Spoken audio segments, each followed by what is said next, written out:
I'm here today to continue our series in the first book of John's letters. It's 1 John that we've been in through this summer.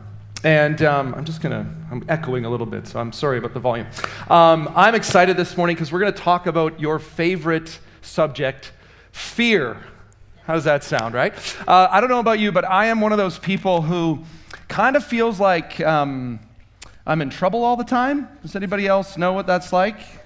It's like I'm driving on Highway 2. I'm driving my daughter to camp.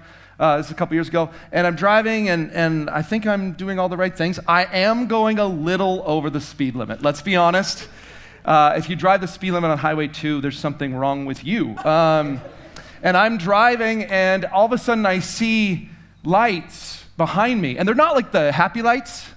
You know, not like Christmas lights. They're a particular shade of red and a particular shade of blue. And immediately, cortisol and adrenaline and fear and stress hormones and all the things, and all of a sudden my hands grab the steering wheel tighter and I start to perspire, although that's not hard to do. And I have that rushing thought, right? Oh no, they're coming for me. They finally figured it out. The warrant has gone out for my arrest, right? And so I'm driving on, and of course, this police car is just coming up so fast, like just ripping. And I'm in the fast lane because I'm fast. I like being fast.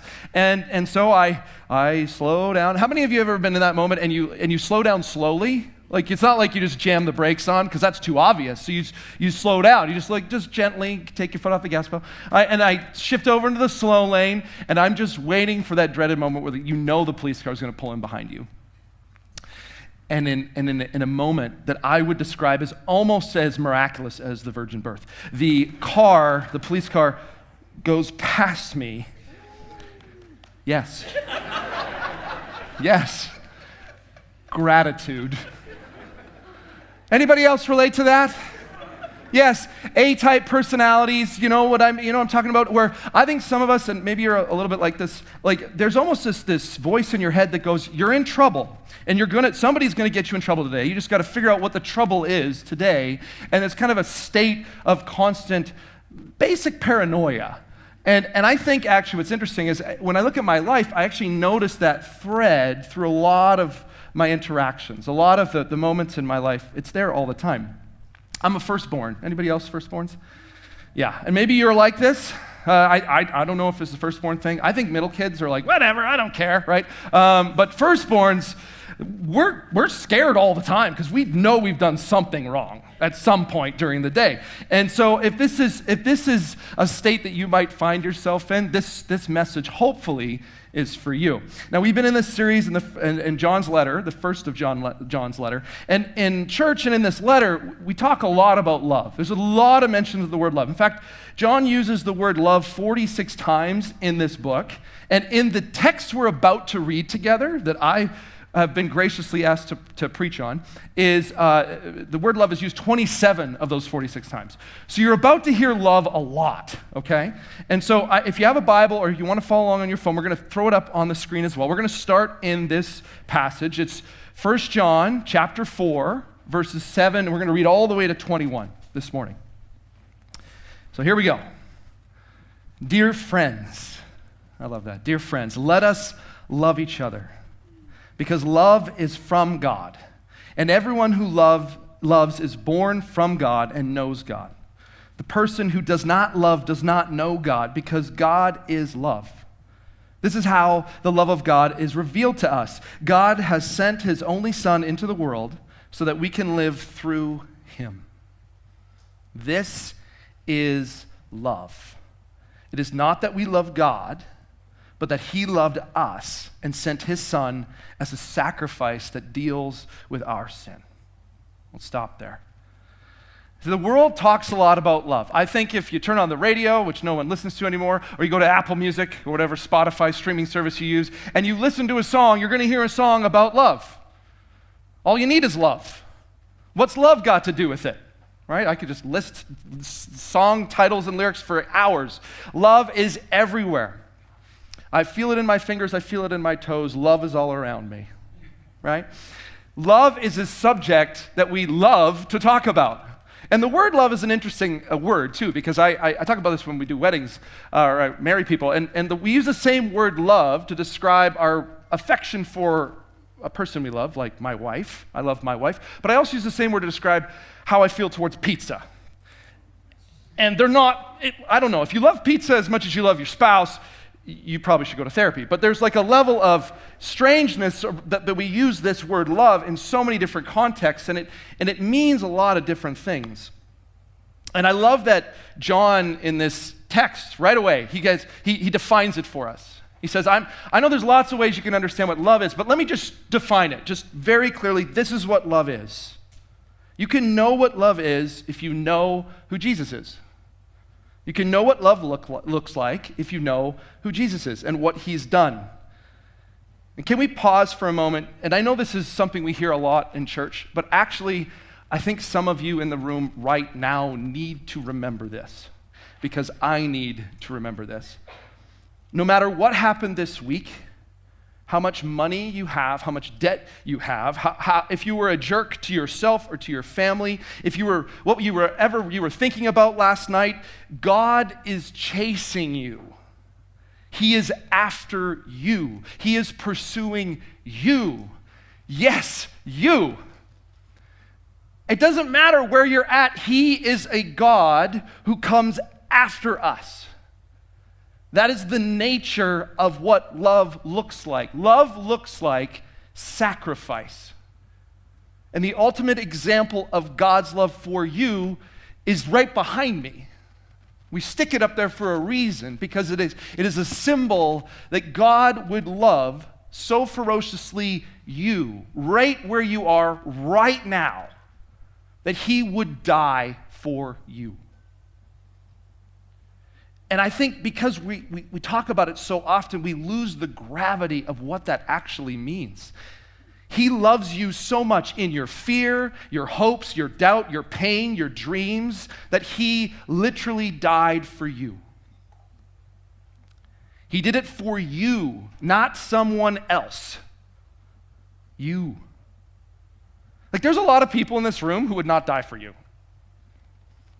Some of them are sitting right beside you. Take a bullet for me? No. Have anybody heard that Bruno Mars song for you? I'd catch a grenade for you. I'd step in front of a train for you. That's a gruesome picture, right? I don't know too many people in this room truly, like if that kind of love, that kind of sacrificial love is an interesting type of love, because when the money's on the table, would you really do that? Grenade gets thrown in, you're like, got it, and you run away, right? No, we would probably hesitate. We know that even Jesus had a moment of hesitation in the garden. He's like, if this cup could be passed, but he still caught the grenade. It's an interesting picture. God shows us what love really looks like. And I just want to say, this is a uniquely Christian idea. If you look at other traditions of philosophy and religions, this idea that God would pursue us rather than us having to build our bridge to God, or enlightenment, or whatever state we long to be in. This idea that God pursues rather than we having to build and earn our way there. That's a uniquely Christian idea. And this is the big point. You're not in trouble with him. You're not in trouble with God. Like, God is not up there around us, wherever, just waiting, like, for us to, just waiting to wag the finger, just waiting to pull us over. You're not in trouble. Even if you feel like you're in trouble, you're not in trouble. You are loved by him, and you are invited to be transformed by him. Let's keep reading. Verse 11.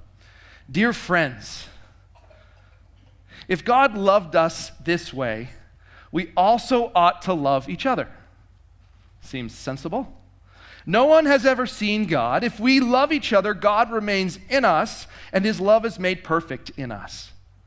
This is how we know we remain in him, and he remains in us, because he has given us a measure of his Spirit.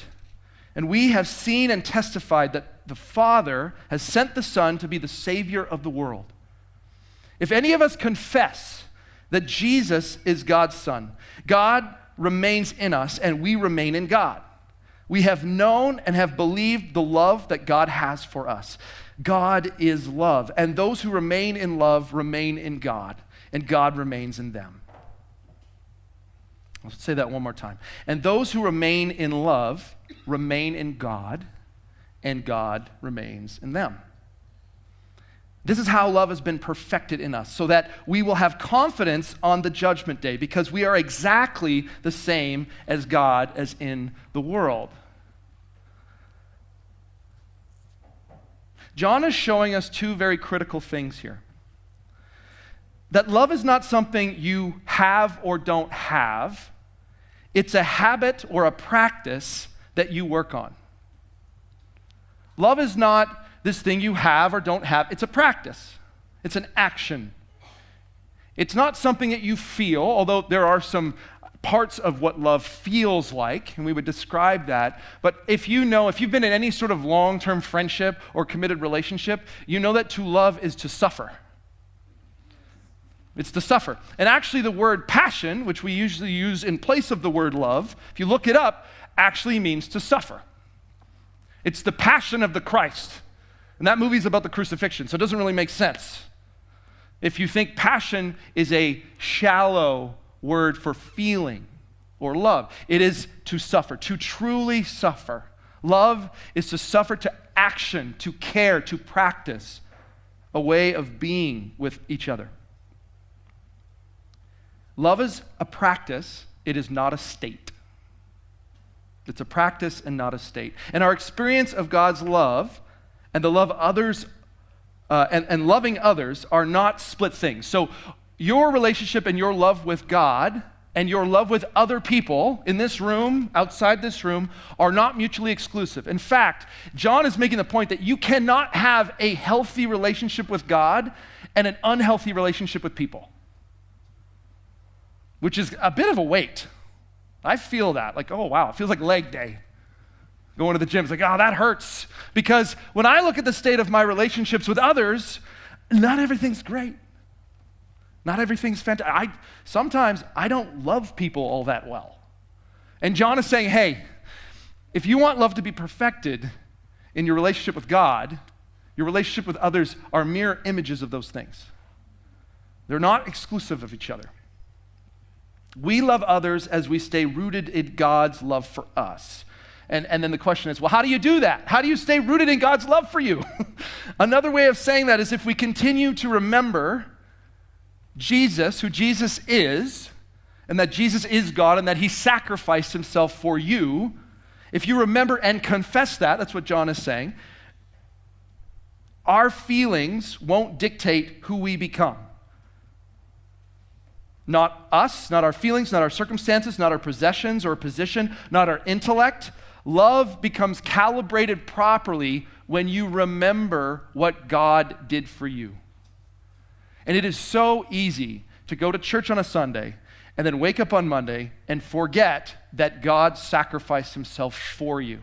And you are called to do the same for those you've been entrusted to love. Now, how many of you like a vacation? Some of you don't? It's weird. Actually, truthfully, I don't like vacations. I mean, I like the idea of a vacation. I like being on a vacation, but before the vacation, the thought of a vacation kind of freaks me out. I don't know about you, but what is the thought? Maybe you know this, like when you go on a vacation, what are you afraid will happen when you get back from the vacation?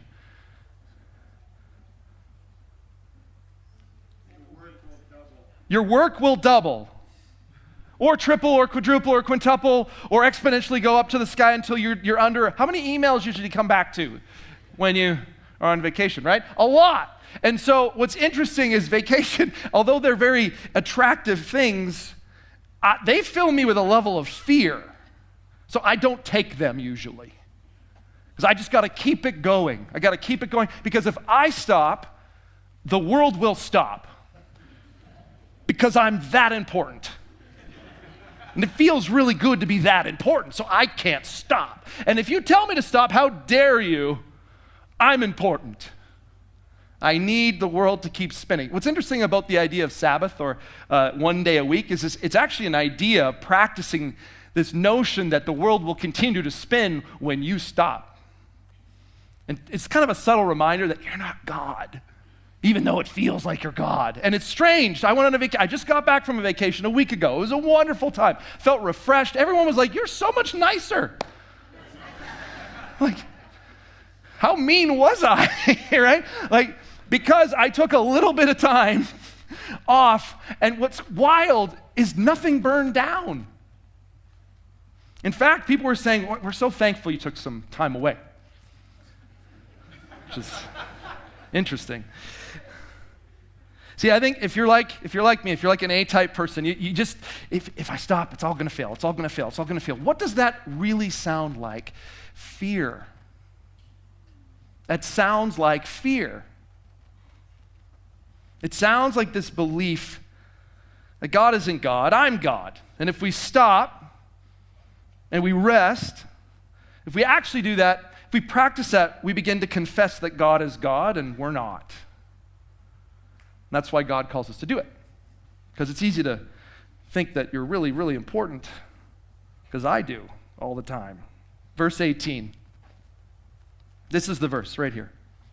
There is no fear in love, but perfect love drives out fear, because fear expects what? Say it out loud. Punishment. Fear expects punishment. The person who is afraid has not been made perfect in love. Growing up in church, I did not understand what this meant. I still barely understand what this verse means. Because my life and the way I think and the way I operate does not reflect this. Because I still think I'm going to get in trouble, especially with God. Growing up, I didn't get it. To be honest, most of my early life was spent in mountains of fear. Mountains of it. I can remember, I could tell, we don't have enough time, but I could go into story after story after story of these spiritual experiences I had where I could feel God chipping away at the fear that I had, but the fear was driven from this one particular belief: you're in trouble. You're in trouble. Now, I have done things that have got me into trouble. I have. I've made some poor decisions in my life. I've had things that have resulted in consequences. But what's interesting about this verse is it's not speaking about the trouble you get into when, you cut somebody off in traffic, or you speed, or you cheat on a test. It's talking about eternity. It's talking about punishment. And it's saying there isn't any fear of this in love. So what's so interesting is often we think the opposite of love is hatred. I think most of us would guess that that's what the opposite of love would be. I don't think it's hatred. I think it's fear, because John is pointing to fear. That what keeps you out of love is your fear. What does fear, I'm going to legitimately ask this question. When you're afraid, what do you do? What do you start doing when you're afraid? Shut down, not do what you want to do. What else? Hide. Anybody else a hider? Now, I don't know if you remember this, but in Genesis, Adam and Eve, they do something they're not supposed to do. What do they go do? They hide. It's like the original prank. Hide and go seek. Right? Did something wrong? Hide. Oh, I broke a vase? Hide the vase. We have this, do you have to teach a child to hide when they've done something wrong? You're like, okay, when you do something bad, go get in that cupboard. They just do it. We hide, we withdraw. Now, what's interesting is as you get older, if you're an adult, you can figure out how to hide while still being there. You ever done that? You're at family dinner, or you're with people who know you, and you're hiding. You're hiding something going on in your life. You're not talking about it. You're pretending. You're putting on a nice face. Some of you do that. Some of you did that this morning when you came into church. No problem. We all do it. We hide. Fear gets us to hide, and then we wonder why we're lonely, why no one knows us, why we don't feel the love. Because we're hiding from our spouse, from our kids, from our friends, from our family, from our colleagues, from our neighbors. We hide. We withdraw. We stick with people we know. We start to hoard, right? Put our security into something other than God himself. Possessions, whatever it is. Fear keeps us in a perpetual state of trouble, worry, and anxiety. If you really want to understand where the anxiousness comes from, where the worry comes from, start to wonder what you're afraid of. Worse yet, our fear inoculates us from the fullness of love.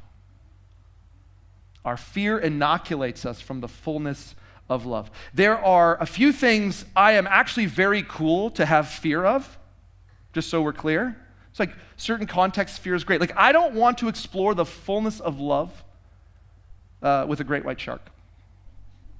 I don't want to be, one with the shark. I don't know if you've seen those videos where like the sharks swim up to the cage and then bite the metal cage. I actually heard a diver talking about this, that the cage actually doesn't keep you safe. It's more of a mental thing for the diver. The shark can come and destroy the cage if they wanted to. I don't really want to have a fullness of love experience with a wild animal. Maybe you do. That's kind of strange. But when it comes to each other, fear creates a problem. Because we separate, we run, and we hide. Now, I was leery to bring this up, but I do think it's important. When stress and fear grows stronger, relationships and separation grows stronger.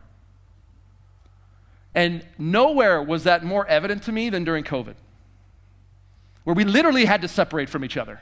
But what was interesting is in that separation, fear began to rise, and then love began to disappear. The love for each other. There are people that I know that you don't talk to anymore because of fear. Their fear, your fear, a systemic fear. And what's so interesting about this passage is that John is saying the evidence that we are followers of Jesus is we counteract that gravitational pull towards fear. That in love, fear disappears. It begins to be cast out of what's going on. It's really hard to love someone if you're hiding or they're hiding. It doesn't really work. And what's interesting is this fear conversation, there are clues all over the scriptures. Like whenever an angel shows up or Jesus even appears, what does he say? What are the first words out of his mouth? Fear not, don't be afraid. Because you imagine he shows up, and if God shows up or somebody from God's camp shows up, you're probably going, oh no, I'm in trouble. Oh no, right? Terrified. And the very first verse, don't be afraid. I come in peace. I'm not here to hit you. I'm not here to punish you. Don't be afraid. It's interesting. And you see this all the way through the scripture, all the way through. So just for imagine, I just want you to ask one key question right now. What in your life do you fear? What has you? What is it? Is it financial ruin? Is it a relationship falling apart? Is it judgment of God? Is it hell? What is it? What do you fear? Is it being alone? And think about the people that you are afraid of for a minute. Like just for a moment, imagine what your life would be like if you had no fear of punishment at all. Like there was no punishment. It wasn't on the table at all. Now, if your answer falls into the category of, oh, if there was no punishment, I would do bad stuff. Well, now you know, that's good. Now you know where you've got some work to do. Right? Oh, I would do this, or I would do that, or I would steal, I'd rob a bank. Okay, great. We just revealed some parts of your life where God has some work to do in you. That's called confession. It's interesting.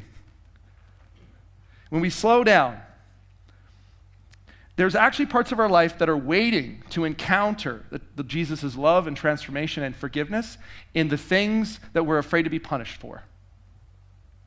Because there is no punishment for those who are in Jesus. Now, most of us actually don't want freedom because freedom's a little bit overwhelming. Like, have you ever gone to a restaurant like California Pizza Kitchen in the US and there's like 500 things on the menu? And anyone love menus that have like a massive amount of things on it? No, why not? Why is that annoying? Because you don't know what to choose. Freedom is over. It's better to go to In-N-Out Burger, California restaurants for whatever reason. Throw it to Kurt, right? And how many things are on the menu there if you've been there? There's like 4 things on the menu. So it's like, do you want a burger or a burger? I think I'll get the burger. Yeah, that's great, right?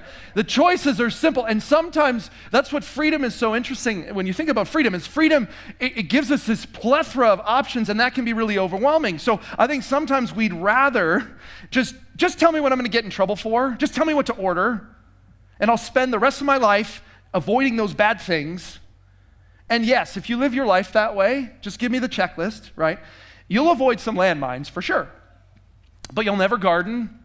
Very little will grow in your life, and it's a half life. It's a numb life. It's one devoid of the wild risks of love, because love and freedom are connected. But what if you are here on this planet to see how much more love you could grow in your capacity to have? Like, what if that's the point of you right here, right now? How much more love could you have and show to those around you in your life to truly be like Jesus? Verse 19. We love because God first loved us. Those who say, I love God, and hate their brothers or sisters are what? What's the word? Liars. It makes sense, right? I love God. That guy sucks. Okay, yeah. Liar. Liar. You're a liar. After all, those who don't love their brothers or sisters whom they have seen, who they could see, can hardly love God who they have never seen. This commandment we have from him: those who claim to love God ought to love their brother and sister also. It's pretty simple, but it's very difficult. So, I want you to close your eyes just for a minute. You don't have to if you don't want to. Feel free to open them at any moment. But close them for a minute. And I want you to picture the person who drives you nuts. Just for a minute. The person who maybe you live with them. Maybe they live in the house next to you. Maybe you work with them. You might not even know them personally, but man, do they drive. Maybe they're a celebrity who just drives you nuts. Maybe they're a politician who drives you nuts. Now imagine for a moment loving that person deeply. Not just showing them love, but truly loving them. Wanting deeply what is best for them, for their future. Doing what you can do today to love them right now. And it should scare you a little bit. Okay, just open up your eyes. Hopefully somebody came to mind. And if you're like, nope, no one came to mind, there's a real strong block there. Real strong block. And before you argue with me in your head, remember who your example is. Remember the example is God who dies for those who are trying to kill him. Because I immediately think, well, you don't know my situation. You don't know how bad that person is. You don't understand how obtuse they are or how stubborn they are or how malicious they are. Yep, and I'm all for healthy boundaries, and I'm all for, you don't have to get them to move into your guest bedroom or whatever. And remember who your example is. Love is fierce advocacy. Love is fierce advocacy. I'm not talking about passive doormat love. I'm not talking about, I love them, they're great. I'm talking about a love that would sit down across from somebody and say, hey, I see you going through this. I see you making this decision. And if no one's going to tell you, I'm going to tell you. Or I see this in you, and I see the insecurity, and I want you to know this is who I really see you are. This is who God says you are. Love pursues. Love goes after. And if you're a parent, you know this intimately. And too often we'd rather live in a world of crime and punishment because love, real love, is scary. Because we could get hurt. there's more freedom and less control. The evidence for how much you love and how much you have love for another is actually seen in the risks you'll take for them. Love is fearless. It pushes fear to the side and goes after people. And one example, and then I'm going to wrap up. One example that I was recently on a vacation, like I said. It was amazing. I was in Italy. Grazie, or salve, whatever the words are. I learned 4 Italian words. And they all speak English, which was very kind of them.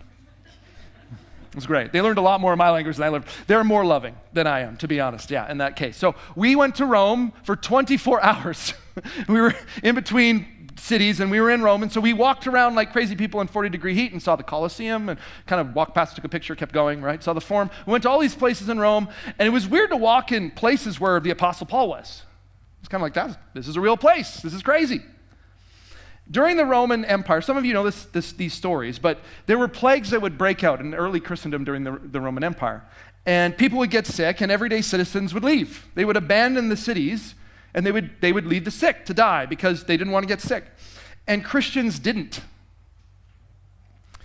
They knew that death wasn't to be feared because they believed in resurrection. They believed that Jesus had conquered death, so they weren't afraid of it. And what's so interesting is they would stay in the city, even when they were being oppressed and persecuted by the culture and the government.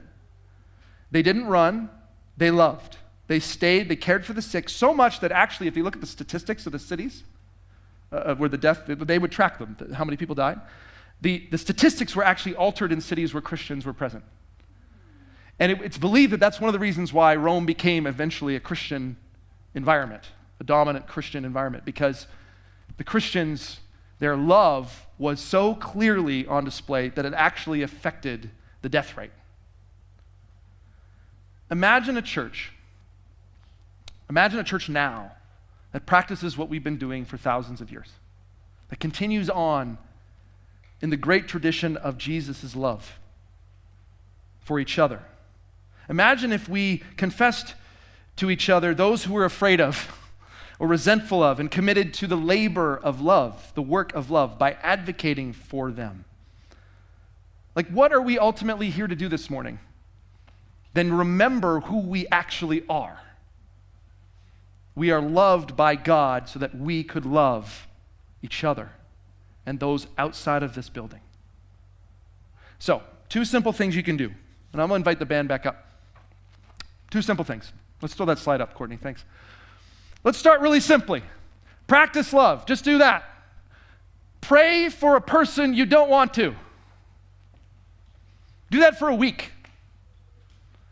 And I promise something will happen, either in you or in them or in your relationship.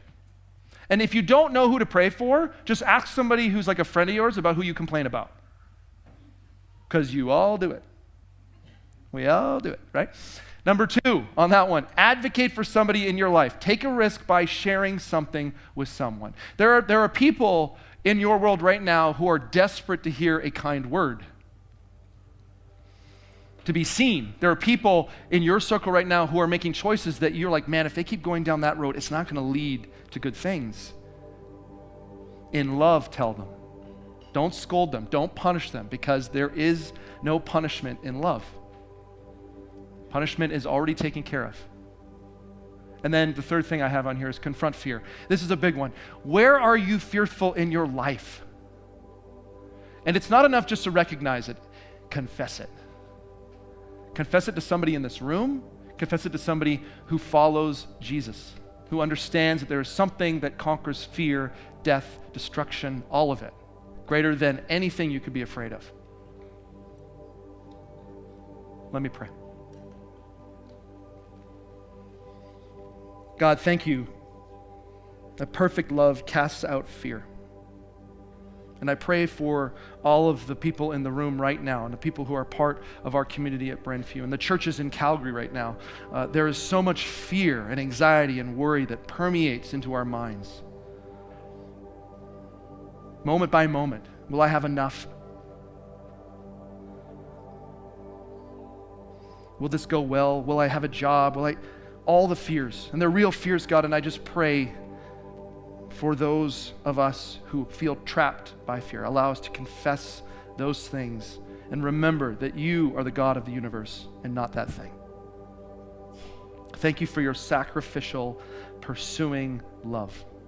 And as we transition into communion and as we share a meal that remembers your sacrifice and that picture of love, may we sit in the gravity of that being more magnificent and powerful and heavier than any other force. That it is the force that holds the universe together. Your love, God. Thank you for your love. In your name we pray.